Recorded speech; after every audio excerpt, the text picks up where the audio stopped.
Mom, I saw Dylan's dad make dinner. Like, actually cook, and it was straight fire. He said it was Blue Apron Assemble and Bake. All the ingredients showed up pre-chopped, and he just laid it out on a baking sheet, and no cap. Dinner was on the table in like 25 minutes. Apparently, it's chef designed, and it has like over 40 grams of protein. That's a lot, right? So maybe we try it. Just saying. You can be the next Dylan's dad. Blue Apron. Get $50 off your first 2 orders plus free shipping with code STIR50. Terms and conditions apply. Visit blueapron.com/terms for more. This episode is brought to you by Progressive Insurance. Do you ever find yourself playing the budgeting game? Shifting a little money here, a little there, and hoping it all works out? Well, with the Name Your Price tool from Progressive, you can be a better budgeter and potentially lower your insurance bill, too. You tell Progressive what you want to pay for car insurance, and they'll help you find options within your budget. Try it today at Progressive.com. Progressive Casualty Insurance Company and Affiliates. Price and coverage match limited by state law. Not available in all states.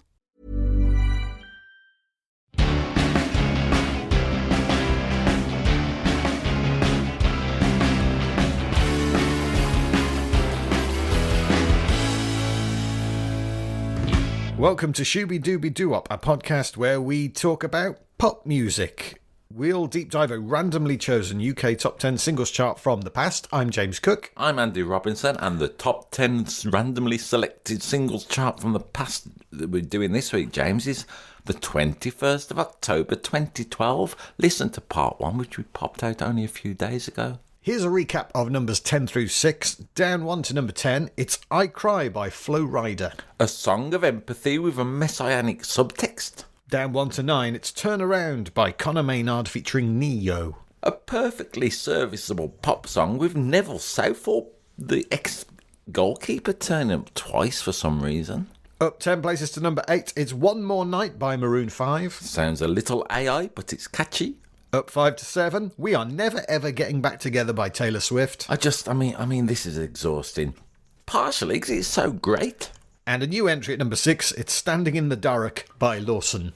Beautiful boys with a catchy song that they might have wrote in the park. You can listen to all the songs on our playlists, which are in the description. There is a link to Spotify, there's a link to YouTube.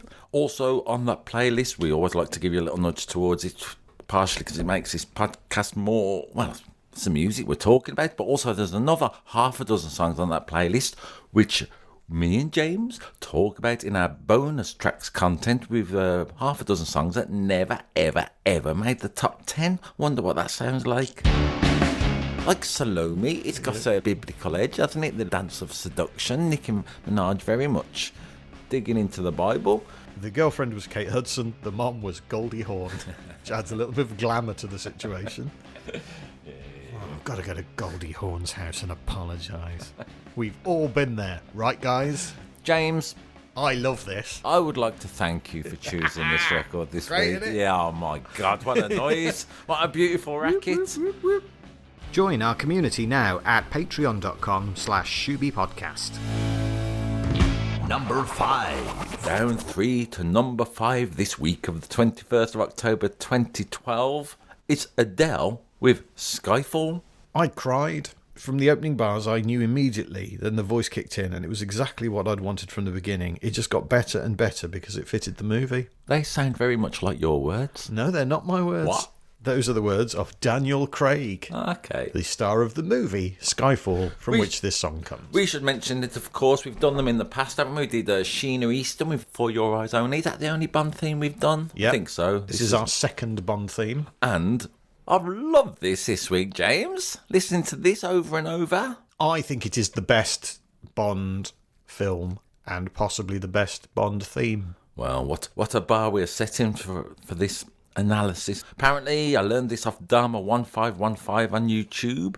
He says, fact, Adele wrote the draft of this song in 10 minutes after reading the script and completed it with Paul Hepworth. Is that a fact from your research? Yeah, as far as I know, that's pretty much what happened. I don't know if it was exactly 10 minutes, but it came to them quickly, and they really wanted it to fit the film. Yeah, and it does. It does, and it's great.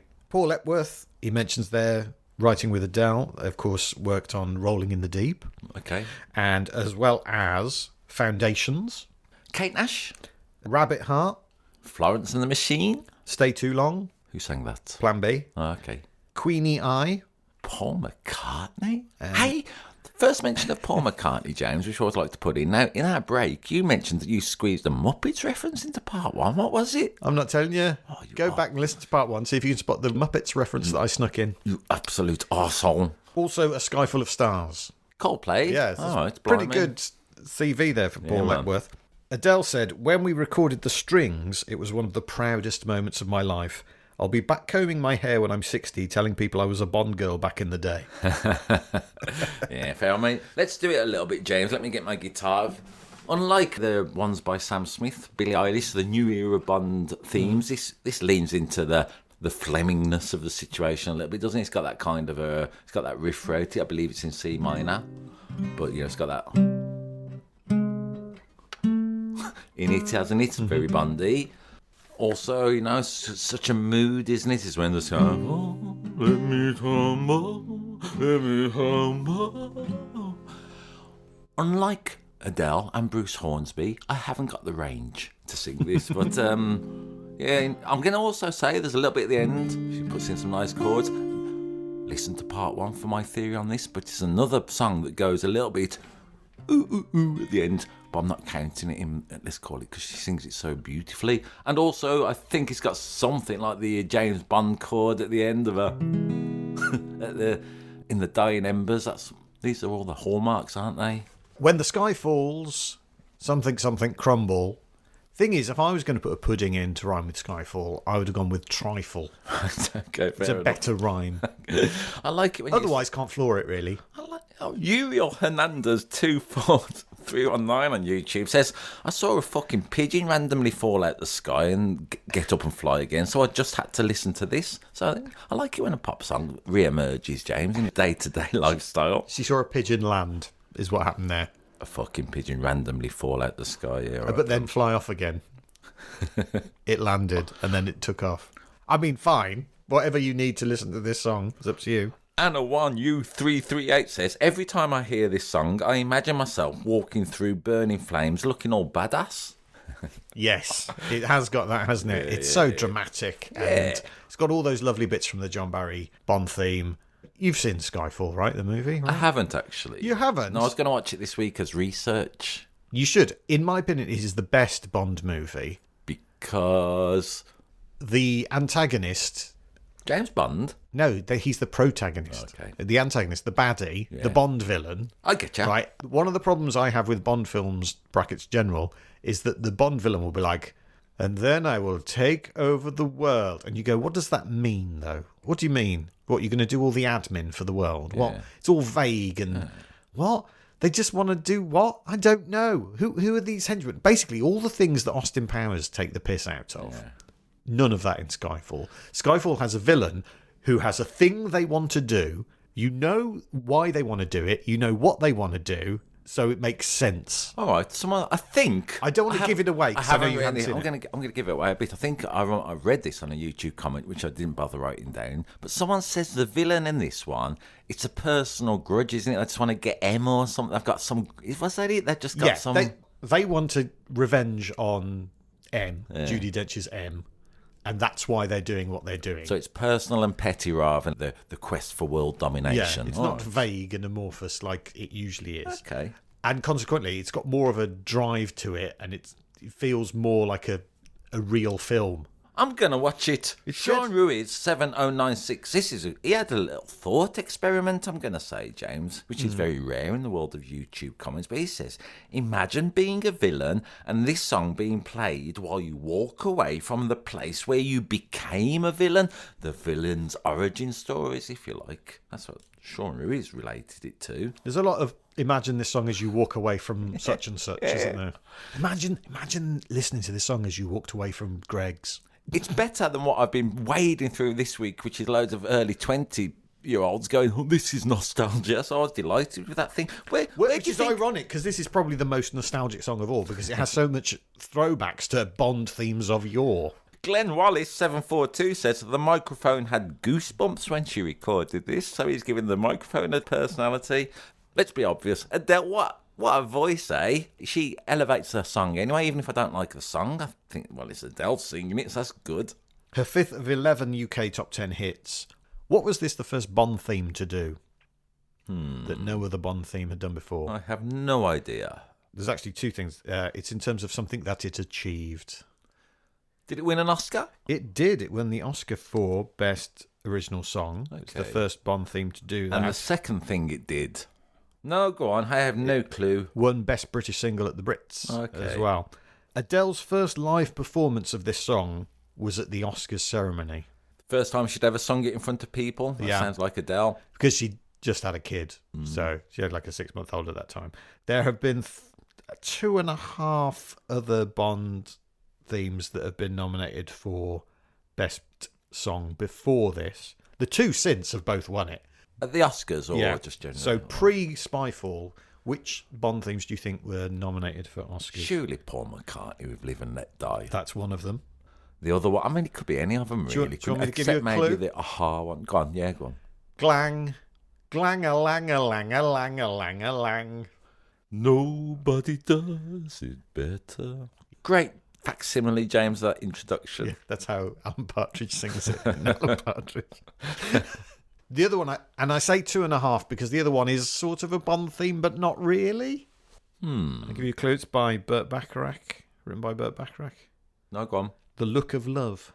Oh, from Casino Royale. Yes, Yeah, right. which isn't a canon Bond film, but does have a character called James Bond in it. In fact, it has a couple of characters called James Bond and one called Jimmy Bond, and it is a disaster of a film. Yeah. I mean, they're good, the characters' names. As Adele said, she's a Bond girl for a bit, wasn't she? So, James, I had a little look. So I knew the name Pussy Galore, so I thought, I don't really watch James Bond.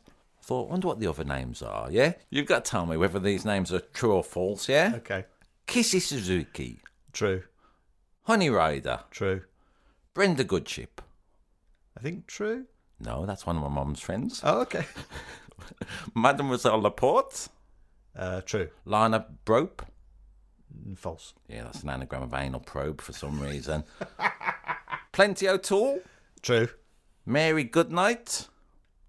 True. Yeah. Holly Goodhead. True. Michaela Cumlicker. False. Another one of my mum's friends. Yeah, all right, you passed that Bond quiz. Yeah. But again, that was the kind of thing that Austin Powers took the piss out of. Yeah. So they don't do it in Skyfall. Yeah. They're like, let's make an actual film. Do you know, no spoilers, one of my friends said to me once with I suppose the most recent one, are you going to go see that new James Bond film? I said, no, I'm sick of James Bond because he's going to be all right. He's never going to die. and then afterwards, I was like, all right, yeah. How are they going to bring James Bond back if he's dead? I know, computers. This song was released on the 50th anniversary of the release of Dr. No. At what time? 7 minutes past midnight. Is correct. Yeah. Yes. Woohoo, million pop points to me. 007. I'm going to have 500,000 pop points for that because I felt it was, obvious. If I was going to nitpick... Which, your name is James Cook, do it. What's that got to do with my name? You're a picnicker. Some of the backing vocals... Oh, no, Towards James. the end. No, James. Heady Crumble. Doing that a bit. I loved Adele having a little backing chorus, Beatlesque, if you like, replying and retorting to what she's just laid down. No, really? I'm just looking for something to say, some grit in the oyster here. Because it is great. And as we were watching... Well, there's no official video to this on Adele's YouTube channel. No, I watched the video and it was loads of James Bond blowing things up. Yeah, there's loads of people have made fan-made ones, and then we've put the official lyric video on the playlist. So we always like to link to the official video if we can. And my wife made the excellent point that it reminded her of Play Dead by Björk and David Holmes. Yeah. Which is another song I really like. So it's got that vibe, dramatic vibe. It's the vibe you want from a Bond theme, don't you? Yeah. But also to have the sort of sing-along chorus. Yeah. I liked it at the time, but again, repeated listening this week and a little bit of nostalgia has made me absolutely love this. Better way to sum it up than James and... Andy Robinson will return in Diamonds by Rihanna. Number 4. A non-mover at 4. It's a former number 1. It's Diamonds by Rihanna. Hey, you just said that. It's almost like you knew what was coming up. And it's so weird, isn't it, that we've had the Bond theme followed by a song called Diamonds, which has sort of big Bond connotations. And it's a bit Bond-themey. And the fact that Rihanna sounds a little bit like Forever. Diamonds from Rihanna. Anyway, apparently Sia, I learned on YouTube, wrote this in 14 minutes. That's a very specific amount of time. Dealt So when it someone in says, 10. I wrote that in 10 minutes, that's kind of means I wrote it in a short amount of time. But when they say I wrote that in 14 minutes, you think, oh, you've run a stopwatch on that. Yeah, the demo's out and about by Sia apparently, so I haven't listened to it this week, but I bet that's great too. Also with writing credits and production credits, Benny Blanco and Stargate. There they are again. Go back to part 1 to find out which other songs in this chart are by them. And actually, go back to random charts from, call it the early 20, what do we call them, that decade? 2010s. 2010s, which of course it's not, goes into the teens late, but listen to a few, because them fellas always popping up, aren't they? This is Rihanna's 7th UK number 1, 23rd of 31 UK top 10 singles. It was her 12th US number 1 and a number 1 in 20 countries. Wow. It's a monster hit, this is. Yeah. Happy and hippie, it gives me such a great feeling when I listen to it. Not my words, the words of Rihanna. Okay. It is, or at least was at the time she was interviewed, Rihanna's favourite of her songs. She says the lyrics are very hopeful and positive, and it's about love. Which is weird, because it kind of is. The lyrics are all about being in love and how amazing that feels, and we're like diamonds in the sky. But tonally, it doesn't sound like that. Tonally, there's a bit of melancholy to it. I agree. Yeah, good point. So in the first half, we talked about Taylor Swift, never ever getting back together, an upbeat song about a relationship that's ended, and now we're in a relationship that started song that's slightly melancholic. What's going on, pop stars? You're sending mixed messages. I mean, I partially believe it. Let's do it. Again, I think it's a 4-chorder that goes round and round. Nothing wrong with that because, as I've mentioned before, Rihanna's voice is on it. Hey, we've had Adele singing great. Rihanna's voice, as you know, James, makes my toe shoot up in my boot. However I think about the song, I don't really mind because she's got a special quality, Rihanna, I believe. Instead of an ooh, ooh, ooh bit of the song, listen to part 1 for all of them. Rihanna, she goes against the grain and does a whoa, whoa, whoa bit, so it's whoa, whoa, in there, whatever it is. So there's that. Shine bright like a diamond. I think it's got loads of eyes in as well. I think we've mentioned this before. When we did Rod Stewart, Baby Jane, I've got a thing, haven't I, about songwriters wanting vowels in, yeah? So Rod Stewart... You start with the vowels and then you add the consonants later. Sometimes. A bit like playing Countdown. Yeah. And then, so that Baby Jane song, Rod's going, Baby Jane, you leave me hell like I knew you. Loads of different, you know what I mean though? Loads of different. Sounds like Rabsy Nesbitt having a stroke, but okay. I'm just emphasising the vowels. Yet in Rihanna's song, they just go for the I sound. Shine bright like a dime. Loads of eyes all the way throughout it. That notion of just hitting that I sound throughout it. Hooky. Does anyone else sing Brine Shite like a diamond? Brine Shite like a diamond.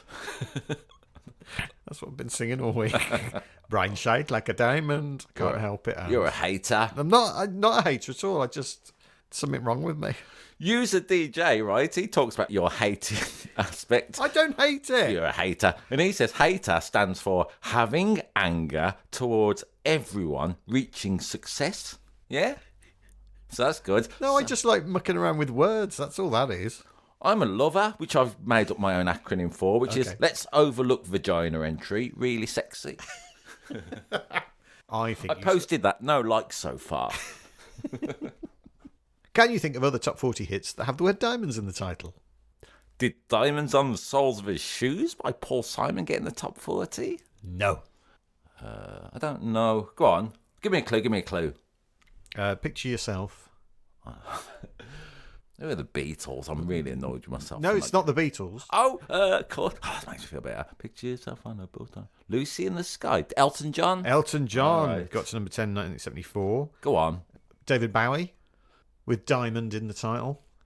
Oh, I get ya. That would be Diamond Dogs. David Bowie, who's a great... I can't believe I don't know bloody Beatles and David Bowie. Go on. I'm on a spiral of self-hatred. 2 footballers. I'd say weirdly, I know this one. Glenn and Chris with Diamond Lights. Yep. Better than both the Beatles and David Bowie. Well, there's a Bond theme with diamonds in the title. Diamonds are forever. Yes. Shirley Bassey. Yes. But also a cover by McCalmont and Arnold. Okay. Is that the one Arctic Monkeys did as well at Glastonbury when Shirley Bassey was on the same bill, yeah? I think so, yeah. Yeah, it was. One by Prince. Diamonds and Pearls, that one, something like that. Right. Diamonds and Pearls. What are the ones? I've got one for you, James, from a comment from a human being on YouTube. Rihanna, shine bright like a diamond. Albert Einstein, diamonds don't shine, they reflect. Yes, it should be reflect bright like a diamond. You lose all the AA, reflect like a dick. All right. There's only ever been one other song called Diamonds that got to number 1. Yeah. And that was by Jet Harris and Tony Meehan in 1963. X of the Shadows. What links Rihanna with Wham, Blondie and Motorhead?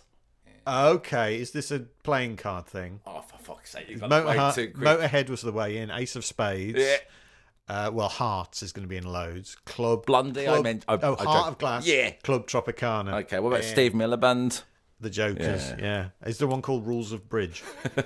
Get the full set. I'm annoyed you got that so quick. Yeah, it is annoying how... This episode is brought to you by Progressive Insurance. Do you ever think about switching insurance companies to see if you could save some cash? Progressive makes it easy to see if you could save when you bundle your home and auto policies. Try it at Progressive.com. Progressive Casualty Insurance Company and Affiliates. Potential savings will vary. Not available in all states.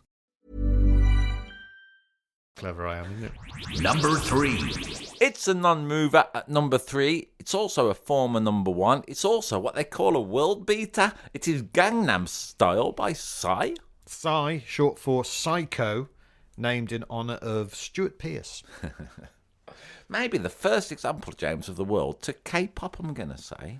To many of the world, yes. Yeah. Yes, kind of popularised it, didn't it? Not to South Korea itself. That'd be weird No. if this was the first example. But You know what to I'm people saying. who like K-pop, they would have already been across it. But yes, it was the first South Korean UK number 1 single and the 10th of 11 non-English language number 1s, unless you include instrumentals, because arguably they're not in the English language because there's no language on them. But it is the first and only number 1 not in a European language. Yeah, man. Loads of comments, James, underneath Psy. I'm not surprised because it's got 5.7 billion views on YouTube. It was quite a troll to look through the comments, Yes. let's be honest. The first video to hit 1 billion. It might actually be higher than that because apparently when it got to just over 2.1 billion, the counter broke and they had to completely rewrite the code for YouTube to get it to fix.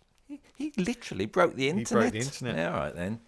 Smokey51OG says, I don't know a single word and somehow know every word. That's good, isn't it? That gives you the notion of this record being so influential, so huge, that even people who don't know the language can sing along with it just phonetically. There's loads of comments anyway, as I was getting to under YouTube. I wonder who's got the number 1 comment on YouTube for this video. What do you mean? Well, because they rank them by how many people have looked at them. Shall we have a look now? Do it. I'm going to have a look at I'm going to talk about this while you're doing that. There's right. loads of comments underneath about people talking about the honeymoon. Do you know what the honeymoon is? It's when you get married and you go on holiday afterwards. Nearly. It is from the film K-pop Demon Hunters, which is number 1 in Netflix at the moment. A massive deal. I haven't watched it yet. And apparently the honeymoon is a fictional net-shaped field that blocks demons from entering the human world. It's a symbol of unity and collective spirit which evolve over time, reflecting the emotional and spiritual state of the hunters who retain it. Sounds like a good film, doesn't it? That's better than someone having a grudge against Judi Dench and trying to whack around the back of the head. It's got 30 million thumbs ups. I know. I went through every comment looking for stuff.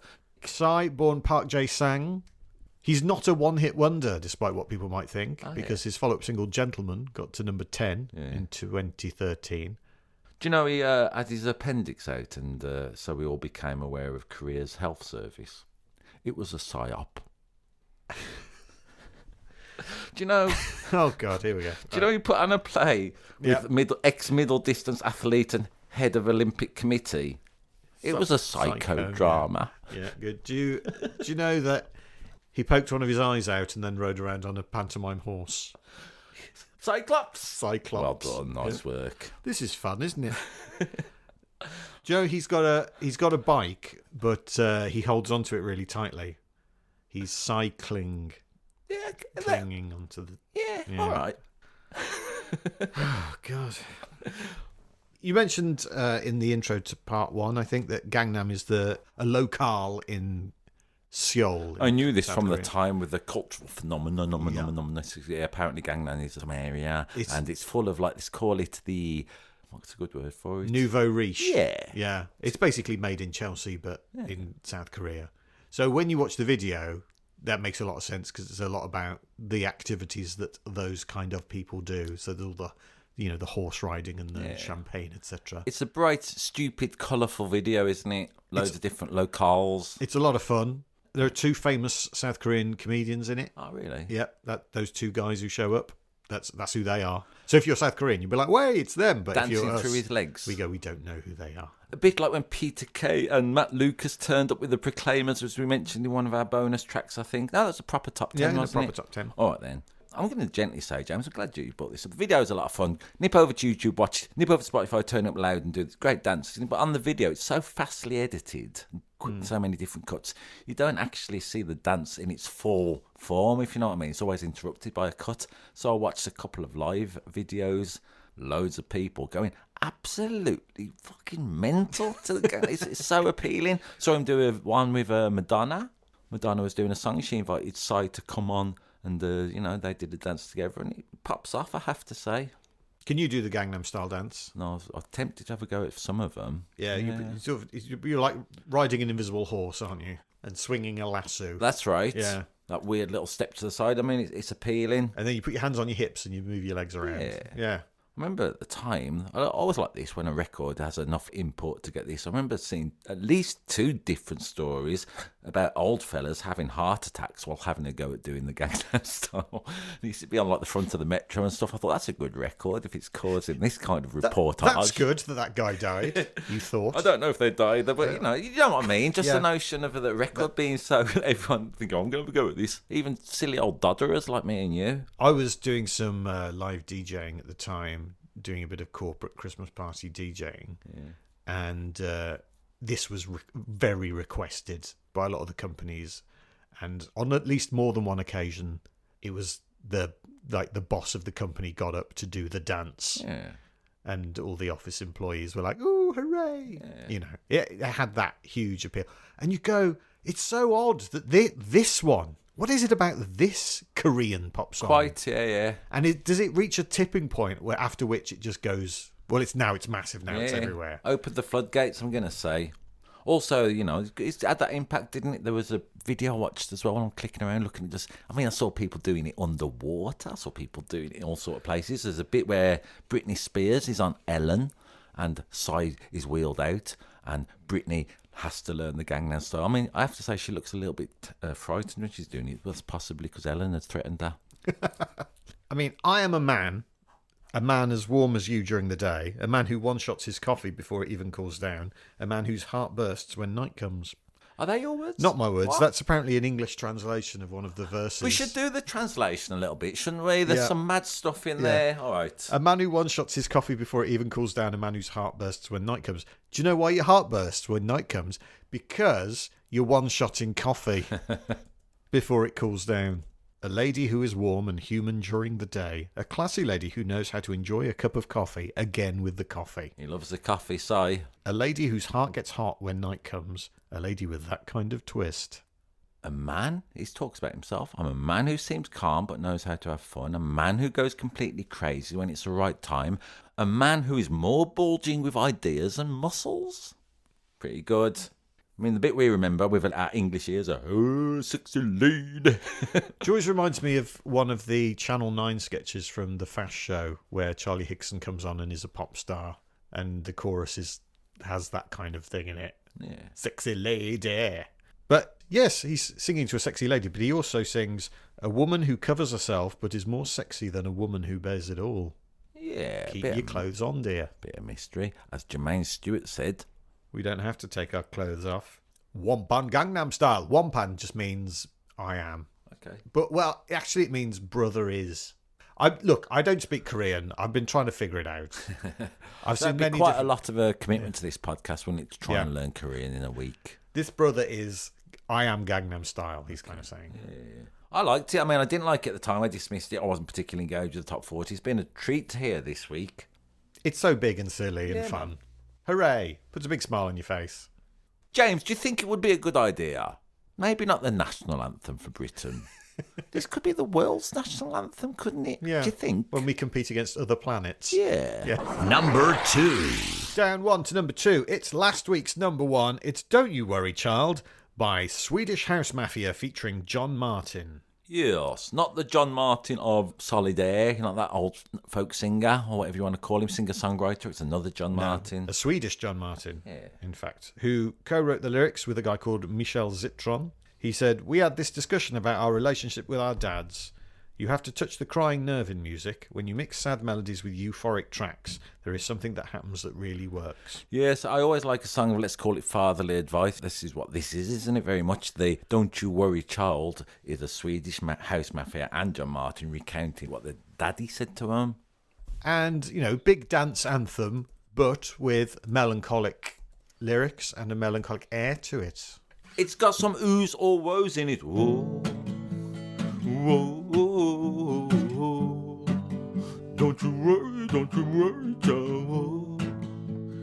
Whoa, whoa, whoa, whoa. So there's another one. What do you know of the Swedish House Mafia?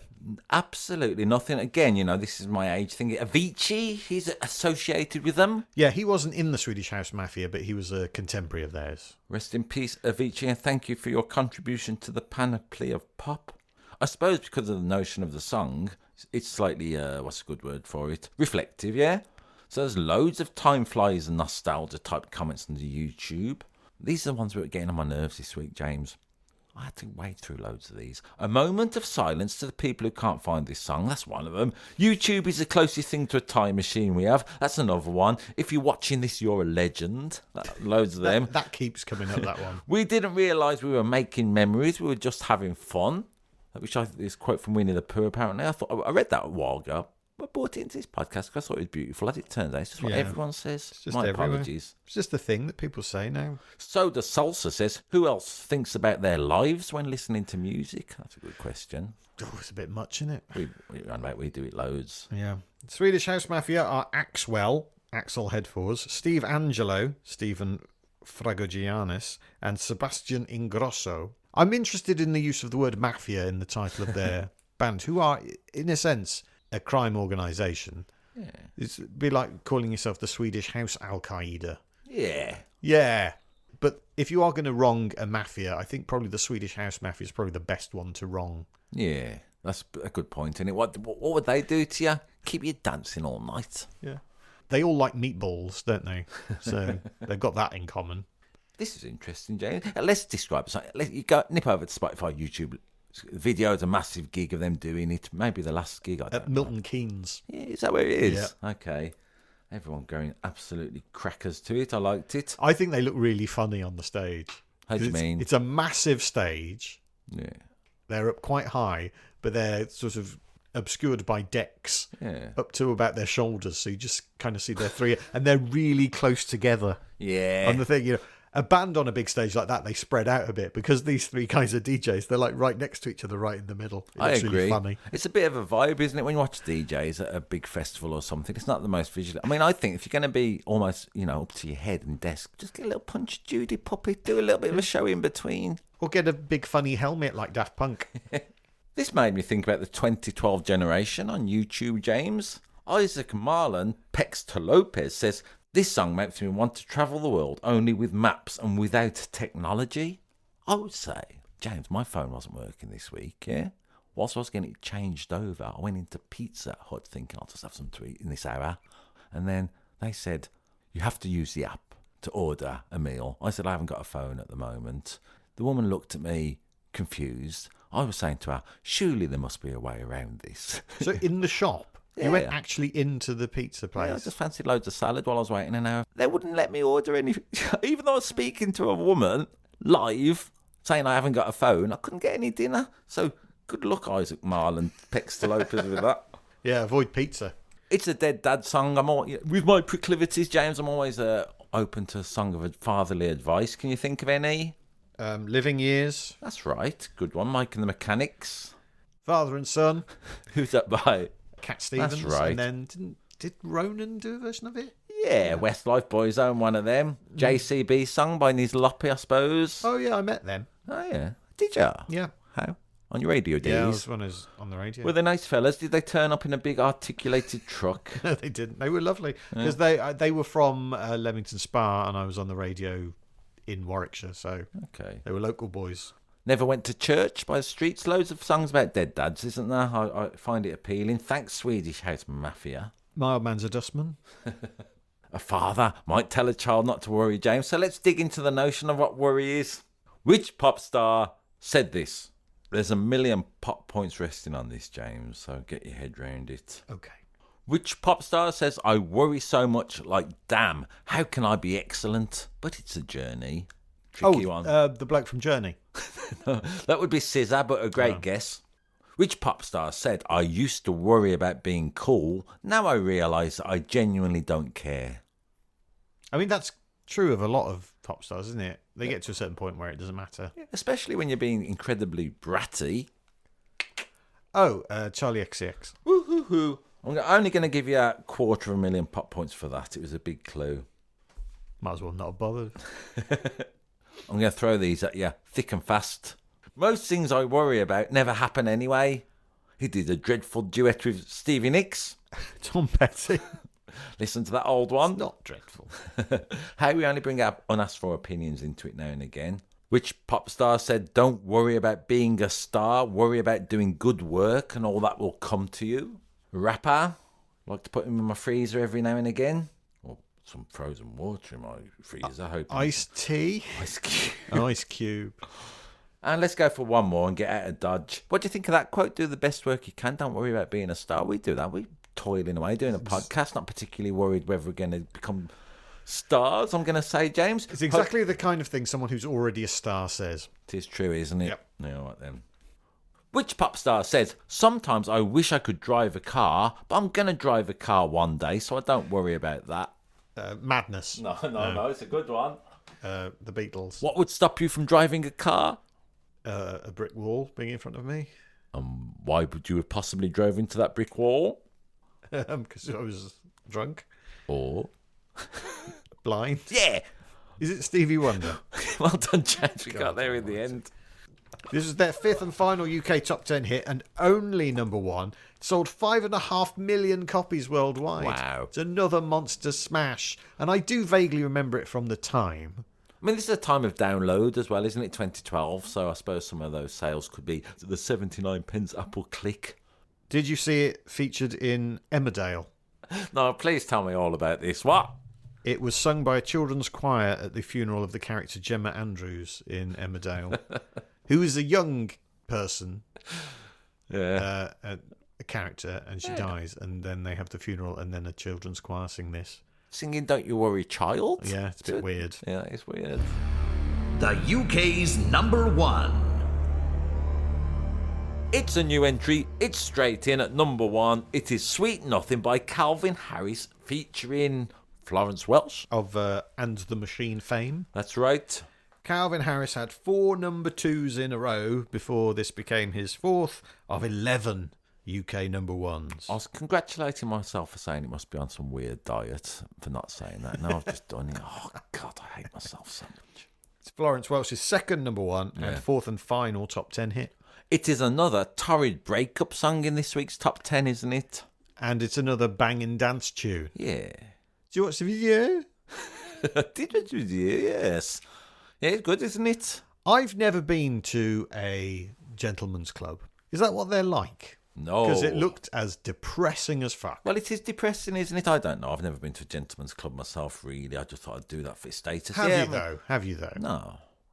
Not even a little bit. I suppose I have as a stand-up comic. I've performed to male audiences. That would suggest a gentleman's club of some kind, wouldn't it? You know what I'm talking about. No. You know the kind of places I mean. No. I was only asked this the other day, and I've walked through one once. I don't hang around them places, for God's sake. Nothing wrong with that, people who do. I mean, it is interesting. There is a bit wrong with the people who do. Do you think?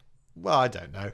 I don't like to be judgmental. There's also the notion, isn't there? I like the bit at the beginning when there's a broken man in the video, isn't it? He's upset about something or other. And I like the bit where he goes into a chip shop at the beginning, and then the bloke behind the desk, the counter rather. Yeah, it's a counter. Rather It's not a desk. They don't have a desk at a chip Which shop. chip shops are you going in where they've got a desk? What kind of fancy ass fish and chip shops are you going It's to? really good. I go in, I sit down in the waiting area with some magazines. I would say, like a battered sausage, please. Sounds like you're going to one of them strip clubs. There was I like it. The bloke behind the desk. He says to the disturbed man, he goes, "My friend, where is the pretty girl you used to bring here? How is she doing?" That's a good bit of show not tell, isn't it? That's why the man's so angry. And then it cuts to Florence looking great in a gentleman's club, singing in a suit with a great song, I have to say. Yeah, and then the video gets really harrowing. Go on. Well, he gets beaten up, doesn't he? By gangsters. Yeah. And he keeps cutting back to the gentleman's club, which, as I've said, looks really bleak. I heard that when he was beaten up by the gangsters, Adam Levine really wanted to do some boxing in it, but they wouldn't let him. See part 1 for why that's funny. As Lockland55 on YouTube says, "Why is nobody talking about Florence's vocals, energy and charisma? Give us a sec, Lockland, we're just about to do it." Mandarino saying, "Is anyone going to point out how incredibly good she looks in a suit?" Okay, Mandarino, give us a second. It's all true, isn't it? I mean, Florence is the star of this record, if such a thing exists. She is. And it was written by Florence and Calvin Harris and Kid Harpoon. Oh, yeah. Tom Hull, who'd go on to co-write and produce As It Was, Harry Styles. Watermelon Sugar, Harry Styles again. Flowers. Miley Cyrus. Yep. Okay. Again, all massive, massive hits. It's almost like these people really know what they're doing. A bit too much sometimes. Yeah, maybe. Sometimes it can feel a little bit machine-tooled. This isn't one of them, though, is it? This isn't a Maroon 5 job. This has got loads of heart and the opposite of machine-tooledness, I'm going to say. And it's tonally similar to the Swedish House Mafia song, isn't it? It's, big dance tune, but melancholic air. It's the second one with a whoa, whoa, whoa in it.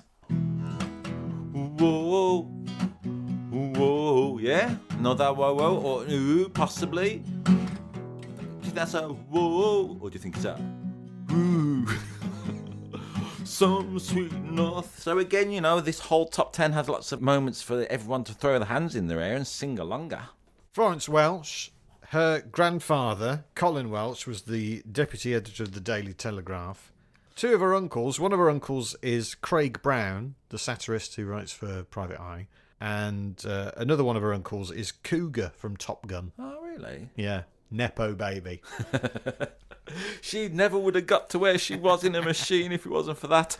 On YouTube, people are saying, anyone in 2025 listening? Yes, for fuck's sake we are. Also, Hate Zuix, this is good. Used to listen to this on my MP3 player. Again, like when we do the 80s, people talk about pointing a mic at a boombox. A bit of nostalgia for an MP3 player, James. Yeah, we thought they would be around forever, and then streaming services went, no, you're not giving us any money, so we're getting rid of them.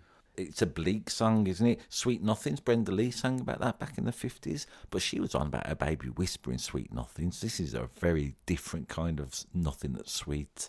Do you think they would have called it Sweet Fuck All if they thought they could get away with it? Yeah, maybe. Yeah. You took my heart and you held it in your mouth. Yeah. That's weird, isn't it? Yeah. In your mouth. It's got a lot of good imagery, and go on. It's just, I would have thought hand. Right. You took my heart and held it in your hand. But I feel like I've heard that line before, so I suppose this is a twist on Bit it. of poetry. You took my heart and you held it in your bum bag. I like the notion of the mouth. It's an idea that he's devouring her is in a relationship. It's a metaphor for that, maybe. What else is she saying? It isn't easy for me to let it go because I've swallowed every single word. Yeah. And every whisper, every sigh eats away this heart of mine. Yeah. It's because your heart's in his mouth. It's in the firing line. I like it. I think that she goes on about being hollow, doesn't she, in the song later on? There's a lot of that. And I think it's got a hollowness to the narrator of this song. They're spent, they're done, aren't they? And it conveys that great. And you can dance to it, which is always a winner. Because we've had Gangnam Style in this top 10, which is a big silly dance record. Yeah. And then these two more sort of, is it wrong to say grown up? No, why not? We've got a song about terrible relationships, number one, and we've got a song about a dead dad telling you what to do. It leaves this top 10, if you listen to it as a whole thing, which you hope you do on Spotify and YouTube, with a kind of a melancholic ending, yeah? I liked it. So there you go, that's the top 10 from the 21st of October, 2012. An interesting top 10. We heartily recommend you listen to it. There was a lot in it to like. Definitely enjoyed it more than I thought I was going to. And there are some big old songs right in the middle there. What would you say your favourite is, if we have to, which we do for the premise of this silly bit? The ones that I would listen to again, well, Skyfall, we are never ever getting back together. But because you didn't like it, and I did. I'm going to say One More Night by Maroon 5. I love that one. Which surprised me with how much I enjoyed it. I'm just going to go for Skyfall. I wasn't fully aware of it. Taylor Swift, obviously, I love Taylor, but yeah, Skyfall's done it for me big time this week. Thanks, Adele, and thank you to everybody else who recorded these songs to put them in the top 10.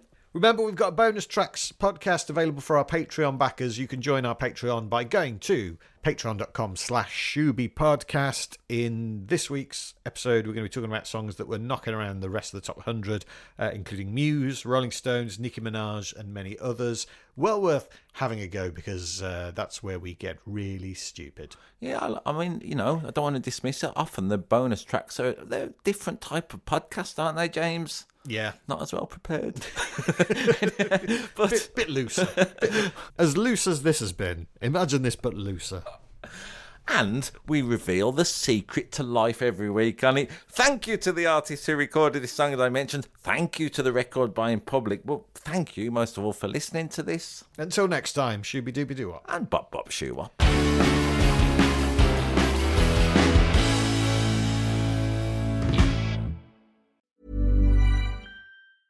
This episode is brought to you by Progressive Insurance. Do you ever find yourself playing the budgeting game? Shifting a little money here, a little there, and hoping it all works out? Well, with the Name Your Price tool from Progressive, you can be a better budgeter and potentially lower your insurance bill, too. You tell Progressive what you want to pay for car insurance, and they'll help you find options within your budget. Try it today at Progressive.com. Progressive Casualty Insurance Company and Affiliates. Price and coverage match limited by state law. Not available in all states.